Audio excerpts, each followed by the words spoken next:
Hi, today we are talking about understanding diabetes, type 1, type 2, and the emerging type 3. Why this matters. So, diabetes affects more than 38 million Americans. Louisiana ranks among the top 10 states for diabetes, 14.6% of adults. The Acadiana region seeing more youth onset cases and hospitalizations for uncontrolled diabetes. So the goal is to understand the differences between the type 1, the type 2, and we're going to dip a little bit into the emergent forms and go into type 3 so that we can recognize, educate, and intervene early. So, did you know about 1 in 3 adults in Louisiana are pre-diabetic? Because most people don't know or they don't realize that. So let's go into understanding glucose and insulin. So glucose is the body's main fuel. Insulin is the key that lets the glucose enter the cell. Without insulin, or if cells resist it, glucose stays in the blood and then you get hyperglycemia, which is high blood sugar. This affects all ages from toddlers to elderly. So at the bottom I have a picture of the cell with the key and you see the glucose on the outside. And I also have a picture of how the insulin works. So I'm going to explain it just a little bit. So the glucose again is the fuel. So glucose is that main source of energy for your body and your brain. It comes from the food that we eat, especially carbohydrates like rice, bread, fruits, pasta. Once we digest it, the glucose travels through the bloodstream. It waits to be absorbed into the cells for energy. Think of glucose like a car waiting outside a garage. It can't get in without the key or without the button. You have to let it in. So the insulin, which is the key, insulin is a hormone that's made by the pancreas. So specifically by the beta cells in the this what's called the islets of Langerhans. I don't want to get too sciencey on you, but I just want to kind of paint a little picture for you. Its main job is to open the doors of the cells so that glucose can move from the bloodstream into the cells and then be used as energy. So think of the insulin as the key that unlocks the cell door so glucose can get in. So remember, the glucose is the fuel, and think of the glucose as the car. The glucose is the car that's waiting outside the garage. The insulin is that key that's going to let the car into the garage. And then you have your cell receptors, which is the lock. So the cell membrane has special locks that are called like the little insulin receptors. And when insulin binds together with those receptors, it triggers the cell to open up and allow the glucose to enter. So once it's inside, the glucose is burned from energy or stored for later. And that's stored in the liver and muscles as something that's called glycogen. So make sure you remember that because that could be a test question. So what do you think happens when the lock fails? When the lock fails, you get things like type 1, type 2 diabetes, you might get gestational diabetes or LADA, which we'll talk a little bit about that a little bit later. So when glucose can't get into the cells, it builds up into the bloodstream and it causes hyperglycemia, which is high blood pressure. And then it causes your cells to starve, even though there's plenty of sugar available, like having food in the refrigerator, but like nobody's to open it. So over time, your body breaks that down into fat and muscle for energy. And then weight loss can occur, fatigue, and then a buildup of acid, which would be, the type 1 diabetes. But I'm sorry, I don't mean to get too sciencey on you, but I just wanted to break it down a little because I think that many people don't understand how insulin and glucose works. It is there, and they work in sync with each other. If your body is designed to let it in. Sometimes those receptors don't work that well. So that's how you get high blood pressure. I'm sorry. That's how you get hyperglycemia and hypoglycemia. So on to type 1 diabetes. So type 1 diabetes, which is insulin dependent. This is an autoimmune disease. It destroys the body's beta cells. There's no insulin produced. It is usually diagnosed in children, teens, and young adults. The symptoms appear suddenly, and you get the 3 P's: polyuria, polydipsia, polyphagia. Polyuria, polydipsia, polyphagia. Make sure you remember that. May also show some weight loss, fatigue. They'll have like fruity smelling breath. And just because it says fruity doesn't mean that it always smells great. You'll have bedwetting. This type of insulin resistant or insulin dependent requires lifelong insulin. And they're at higher risk for DKA, which is diabetic ketoacidosis. The pediatric type 1 diagnosis in Louisiana is up to 15% since 2020. This is according to an article from Ochsner Health Center. So that means that if they are type 1 diabetic, their pancreas does not work. They are dependent on insulin. They don't get insulin. It can be deadly. Pancreas stops making insulin completely. These kids can go from healthy to very sick in days. So we must teach the parents to recognize those signs and symptoms like the fruity smelling breath, rapid breathing, which is signs of DKA. And children can live healthy lives if insulin is managed properly. Type 2 diabetes, insulin resistance. So type 2, the cells don't respond to insulin, which is why we say insulin resistance. These are more common in adults. They are now rising in children and teens. This is linked to obesity, poor diet, inactivity, family history. It has a slower onset, may go unnoticed for years. This is managed with diet, exercise, meds, sometimes insulin. And the complications are HHNS, hyperosmolar hyperglycemic non-ketotic syndrome. Children and teens, 1 in 5 children in Louisiana are overweight or obese, and they're at high risk for type 2 diabetes. So type 2 diabetes used to be adult onset, but not anymore. So many children in Louisiana are being diagnosed before high school.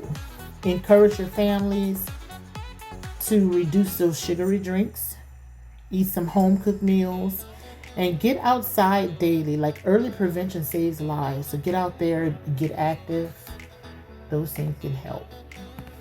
Next, we're going to go over some signs and symptoms. So for type 1 diabetes, this one, the onset is sudden. It can be days to weeks.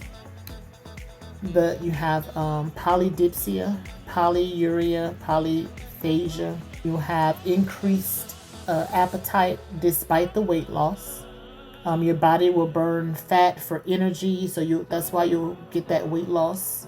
It's severe. You'll have fatigue. The fatigue can be severe. It can be rapid onset. You have some vision changes, blurred vision, tend to heal slowly if untreated. Experience bedwetting, irritability, tiredness, that fruity smelling breath that we discussed a little bit earlier, and DKA. Now, type 2 diabetes. This is gradual, months to years. Moderate to gradual thirst, which is that polydipsia. Frequent urination, Increased hunger, often with weight gain.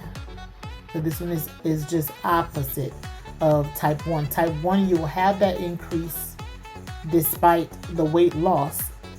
With type 2, you'll have the increase for hunger, but you'll be gaining weight. You'll have weight changes. You'll gain weight or remain stable.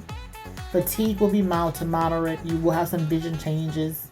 Could be blurred vision. Tend to heal slowly. Wounds tend to heal slowly. Children, you'll have that. You'll get that dark, like the dark spots on your neck, and then the skin folds. You have signs of obesity, and the emergency risk would be that HHNS. The main difference, I should say, that you can get from this slide is type 1 is an autoimmune destruction. Type 2 is insulin resistance. Type 1, the onset is sudden, with type 2 is gradual. Next, we'll talk about the nursing role and education.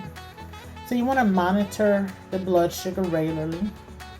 Recognize hypoglycemia versus hyperglycemia. You want to make sure you're teaching them dietary management, which consists of like your carbs and your healthy fats, medication adherence, foot care, and daily inspection. You have to make sure you inspect the foot daily. A routine A1C. Involve the children and families in the care so that they can better help to take care of themselves. And support mental health. The next one that many people may not discuss or hear about a lot, unless you have had any pregnancies and had to deal with this before. Type 1, 1.5, type 1.5 or type 1.5. They don't usually call it that though. They'll say LADA or gestational diabetes. So sometimes called 1.5 or 1.5 diabetes. It is an autoimmune disease like type 1, but develops slowly in adults, usually after age 30. At first, the body still makes some insulin, so it can look like type 2, but over time, the pancreas stops producing insulin completely. So think of type 1 as, or think of it as type 1 that moves in slow motion. These adults may not need insulin right away, but within a few years, they will, because their immune system gradually destroys the beta cells, just like in type 1. So it's common for clinicians to start them on like an oral med like metformin, thinking it's type 2, but the patient doesn't respond well. If you see a lean adult with type 2 who isn't improving on pills, think LADA. So labs can confirm this with antibody test. There's a test that's called IA2 or GAD65 or something like that. And then the C-peptide, which measures the insulin production.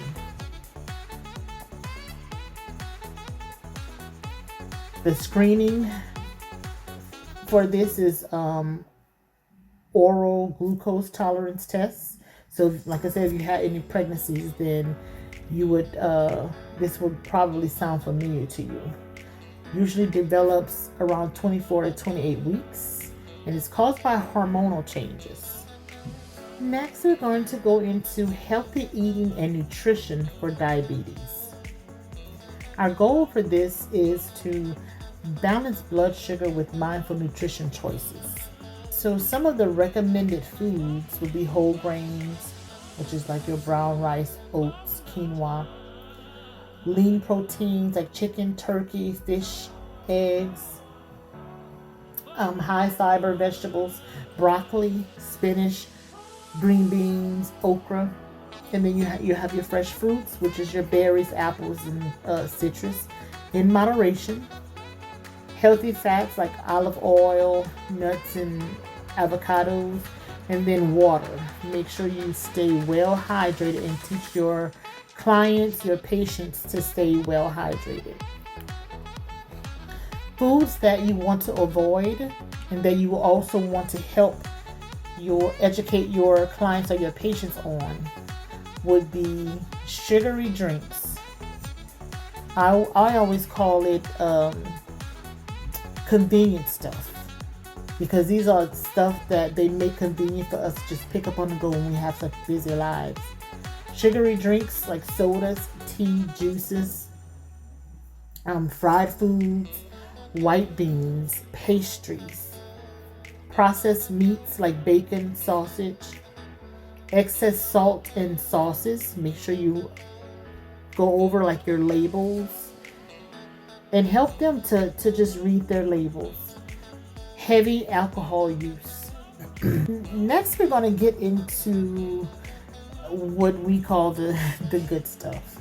Now, I included this slide in here because I like to stay local. You know, this is a global thing, but I do like to stay local because this is such a big deal for us. Like our, here in Louisiana, our culture is pretty much surrounded by food, and lots of sauces, lots of season, lots of spices and herbs, fried everything. But this stuff is good. It is definitely pleasing to the palate and nurturing to the soul, but it's not good. It's not good for the soul. It will have your numbers all out of whack, but very pleasing to the eye. Louisiana and Acadiana area. So let's go with some Louisiana living, food, culture, and diabetes. So this slide helps you make diabetes management relatable to Louisiana families. This is not about giving up flavor. It's about balance. You can still enjoy gumbo, but let's swap like fried catfish for grilled shrimp or grilled fish. Use less roux. Encourage hydration. Water, some unsweetened tea is the best. Fiber slows down sugar absorption, so vegetables should be your best friend. You want to remind your clients or your patients to, or even you, as caregivers, pay attention to the appetite changes. Skipping meals or overeating sweets can indicate unstable blood sugars. So always connect food choices back to blood sugar stability and long-term control. So Louisiana's food culture is one of the richest in the country, but also one of the most sodium, sugar, and fat heavy. Fried foods, roux-based dishes, sweet teas, and sausage-heavy meals increase diabetes and heart disease risk. So Southern cooking traditions are meaningful, but small swaps can protect health without losing flavor. So I know you're probably drooling over all this good food on here, but it's just a picture.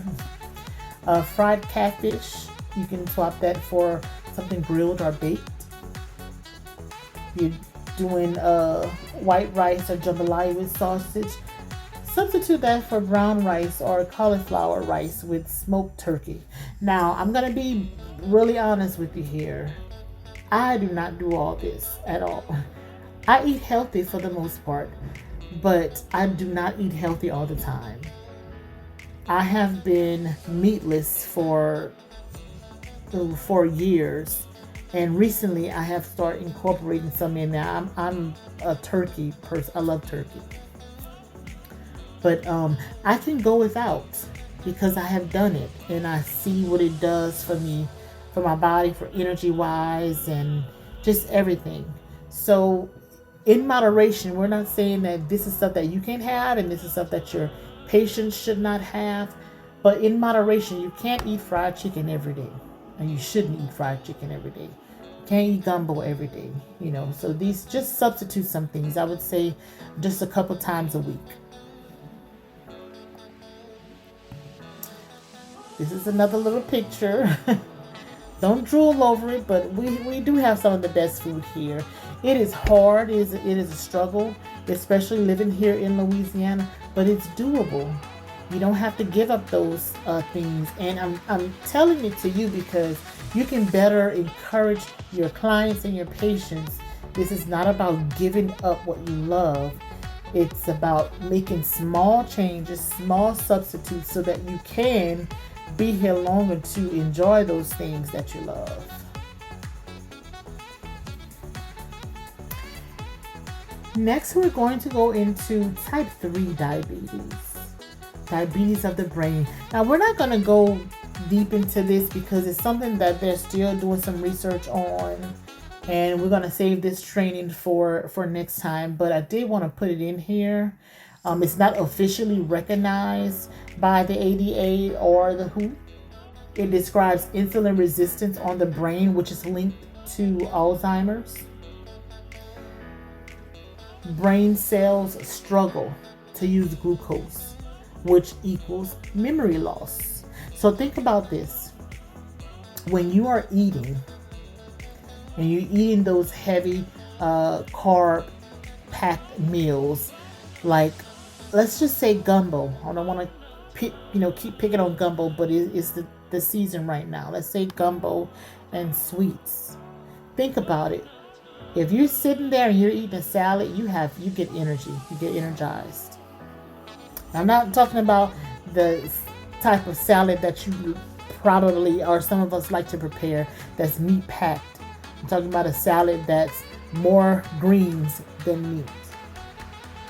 But if you're eating something like that, you have energy. When you start to consume so much carbs, you get brain fog, which is why this type 3 actually makes sense. You get brain fog. You don't want to hear nothing. You don't want to think. All you want to do is just sit there, unbutton your pants, and go to sleep. Because you can't think fully right now.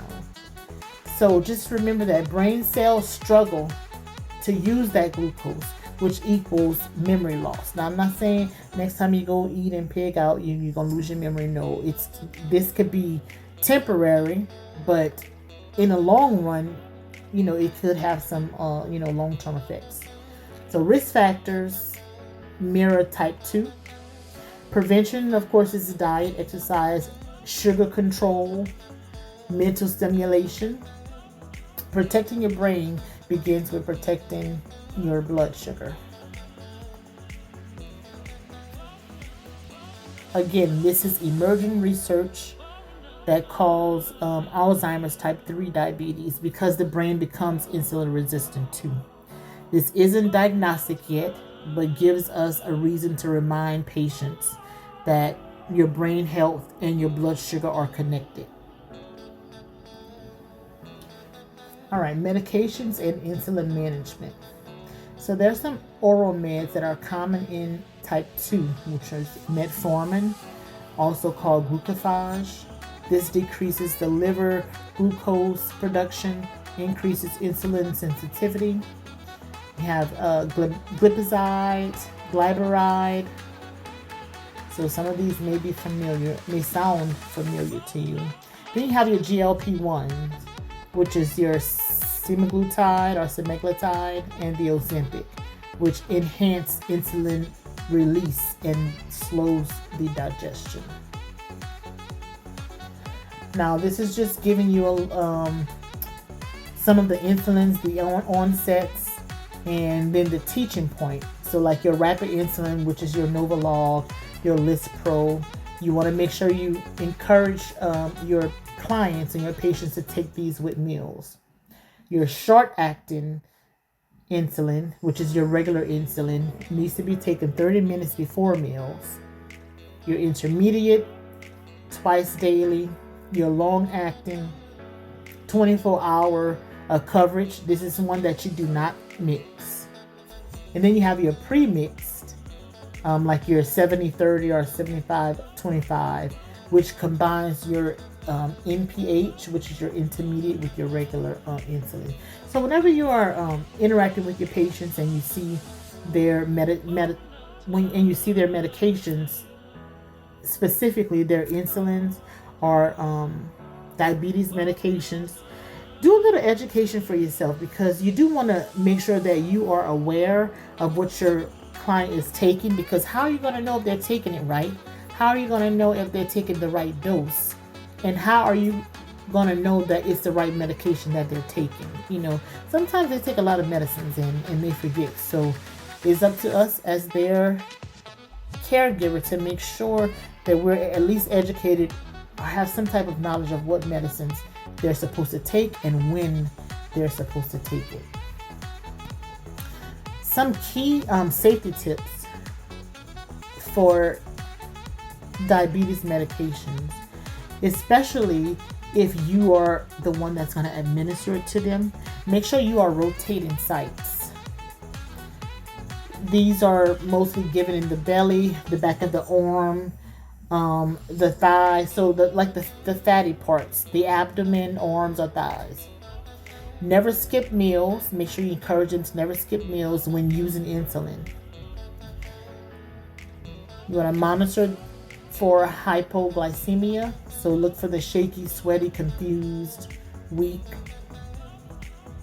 Always keep glucose tablets or juice available, and you want to make sure you're reminding them to store their insulin properly. Not too hot, not too cold. Like, our job is not to just give insulin. It's to understand why, when, and what to watch for. So stress that missing doses, skipping meals, or misunderstanding timing are major causes of those ER visits. Complications and prevention. So the things that you want to pay attention to are things that are happening right now, like the acute things that are new. Hypoglycemia, DKA, HHNS. You want to make sure you are looking out for those things. Things that are chronic. Chronic means that this stuff that's been going on for a while.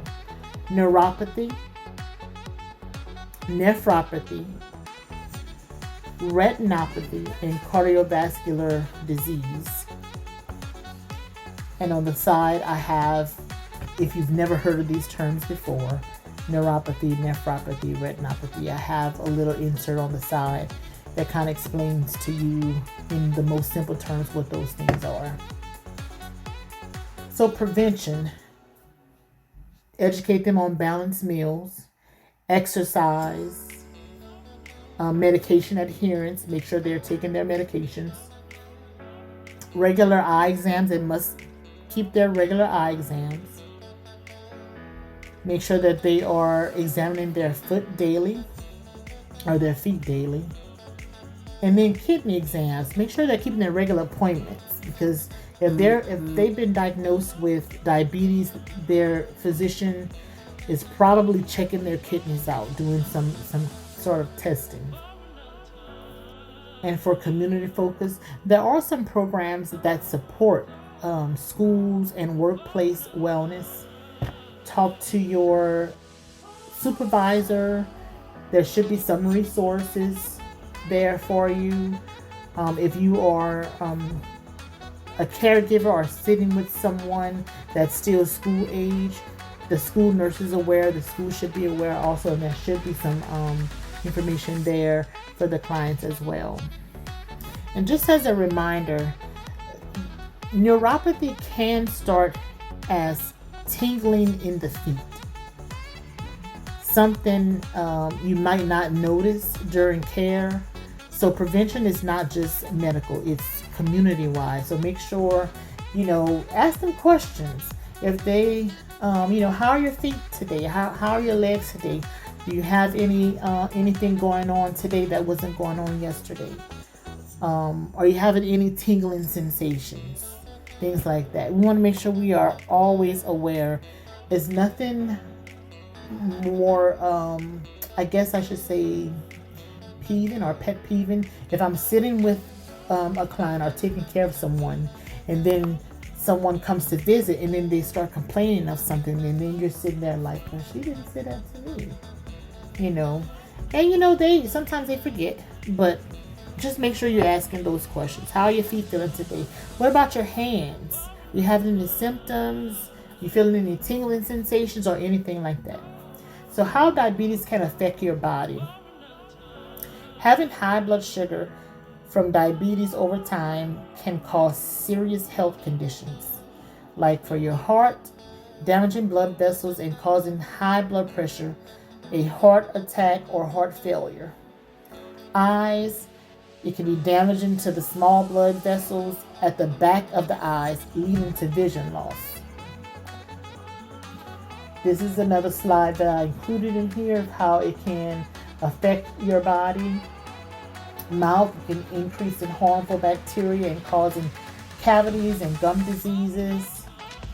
Sexual health, damaging nerves and reducing blood supply, causing erectile dysfunction and vaginal dryness. Kidney complications, brain damage in vessels in the brain and causing a stroke or memory loss.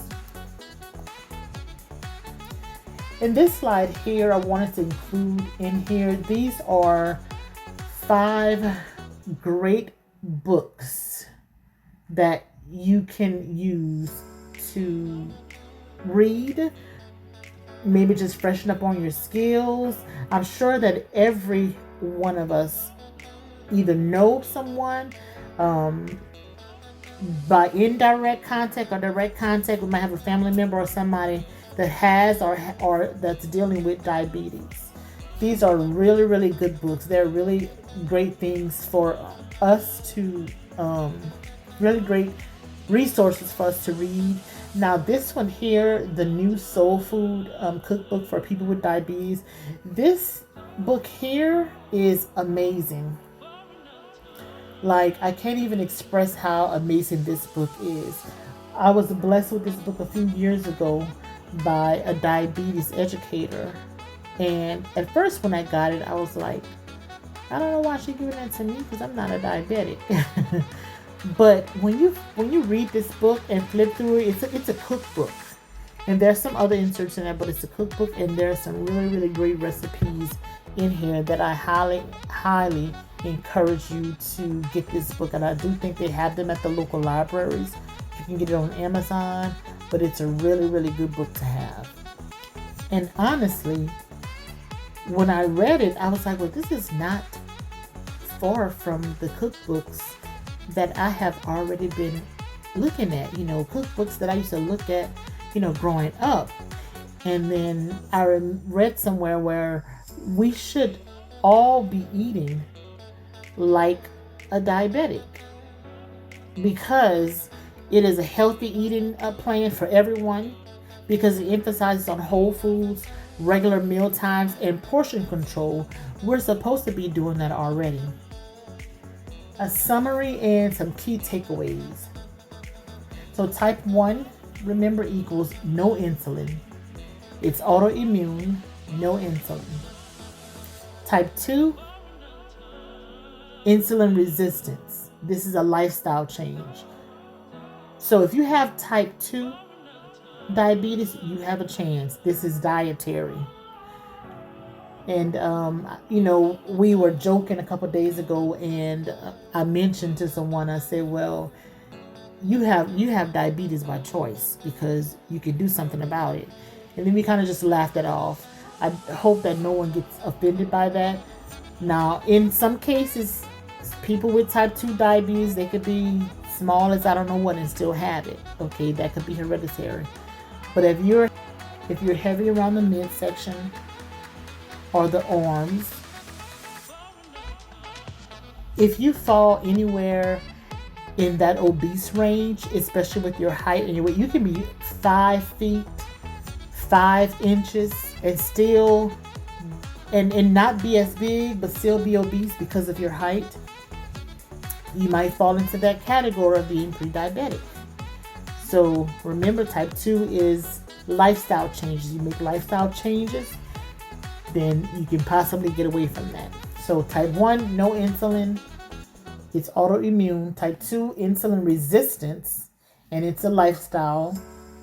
Type 3, brain insulin resistance, which they're still doing research on. The Louisiana, Acadiana area is facing higher rates in all ages. For nurses and caregivers, the key for us to do is teach, monitor, and empower. Diabetes management starts with awareness, and awareness starts with us. So, my favorite part is review. So, let's test your knowledge. So, your first scenario would be pediatric category. So, Jaden, age 10, has type 1 diabetes. His teacher notices he is tired, irritable, and keeps asking to use the restroom. At lunch, Jaden doesn't finish eating his sandwich and begins to look pale and shaky. Has sudden fever, chills, and a cough. What signs are you observing? What should the caregiver or the school nurse do? So your options to discuss: A, offer water and send him back to class. B, check his blood sugar immediately. C, have him lie down and wait until he feels better. D, call his parent before taking action.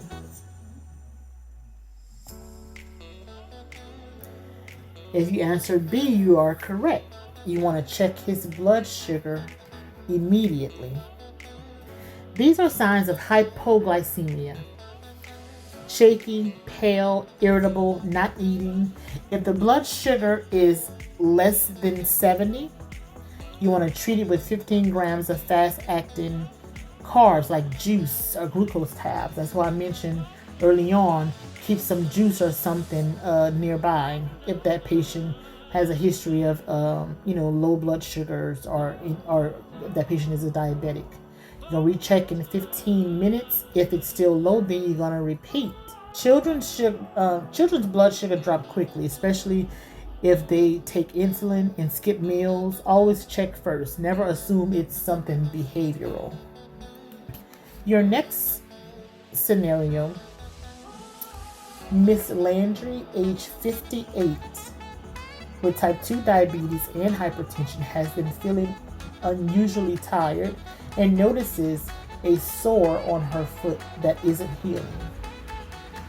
At home, her daughter reports Miss Landry has blurred vision and is urinating frequently, especially at night. What are your concerns and what teaching or actions are needed? Encourage increased fluids and rest. Suggest over-the-counter foot cream. Schedule a blood sugar check and foot inspection. Wait a week to see if it improves. And the answer is C. Schedule a blood sugar check and foot inspection. So all these symptoms point to poorly controlled type 2 diabetes. So remember, fatigue, polyuria, blurred vision, slow wound healing. It is very important to encourage daily foot care routine. Make sure they are examining their feet and that they're doing routine A1C testing. Neuropathy and infection can lead to amputation if it's ignored. So make sure they're looking at those things. So early action, glucose check, foot exam, and medication review. These things can prevent hospitalization. This is the end of our training. Thank you all for your time and for